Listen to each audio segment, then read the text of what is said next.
Hello শিক্ষার্থীবৃন্দ, কেমন আছো সবাই? আজকে আমি তোমাদের সাথে আলোচনা করব সেট এবং ফাংশনের 30 পৃষ্ঠা, অর্থাৎ সেট এবং ফাংশনের 30 পৃষ্ঠায় উদাহরণে যে একটা ম্যাথ আছে সেটা নিয়ে আমি আজকে তোমাদের সাথে আলোচনা করব। প্রথমে আগে প্রশ্নটা দেখে নেই।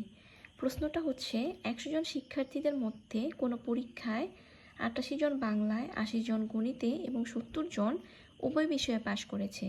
ব্যয়চিত্রের সাহায্যে তথ্যগুলো প্রকাশ করো এবং কতজন শিক্ষার্থী উভয় বিষয়ে ফেল করেছে তা নির্ণয় করো। আমার শিক্ষার্থীর সংখ্যা অর্থাৎ টোটাল শিক্ষার্থীর সংখ্যা 100 জন। এর মধ্যে 70 জন বাংলা এবং গণিতে পাশ করেছে, আর শুধু বাংলায় পাশ করলো 88 জন এবং গণিতে পাশ করেছে 80 জন। তো ভ্যানচিত্রের সাহায্যে আমাকে তথ্যগুলি প্রকাশ করতে হবে। তো সমাধানে আমি এখানে কোনটা কী ধরেছি তা আমি সুন্দরভাবে এখানে ব্যাখ্যা করে দেওয়া আছে, আমি এগুলো এখন আলোচনা করছি। ভ্যানচিত্রে আয়তাকার ক্ষেত্রটি, অর্থাৎ এই যে আয়তাকার ক্ষেত্রটি 100 জন শিক্ষার্থীদের সেট ইউ মানে হচ্ছে সার্বিক সেট। তো টোটাল এখানে শিক্ষার্থীর সংখ্যা 100 জন, এ কারণে 100 জন শিক্ষার্থীর সেটকে আমরা ইউ ধরেছি। তো বাংলায় এবং গণিতে পাস এমন শিক্ষার্থীদের সেট যথাক্রমে বি এবং এম। বাংলার জন্য ধরেছি বি এবং গণিতের জন্য ম্যাথমেটিক্স অর্থাৎ এম ধরেছি। ফলে ভ্যানচিত্রটি 4টি নিশ্চিত সেটে বিভক্ত হয়েছে, যাদেরকে পি, কিউ, আর এবং এফ দ্বারা চিহ্নিত করা হলো।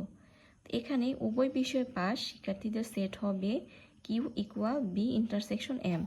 এই যে মাঝখানের অংশটা, যেটা মাঝখানে যে অংশ যেটাকে আমরা কিউ ধরেছি, এটা মানে হচ্ছে উভয় বিষয়ে পাস এমন শিক্ষার্থীদের সেট, অর্থাৎ বি ইন্টারসেকশন এম, যার সদস্য সংখ্যা হচ্ছে 70।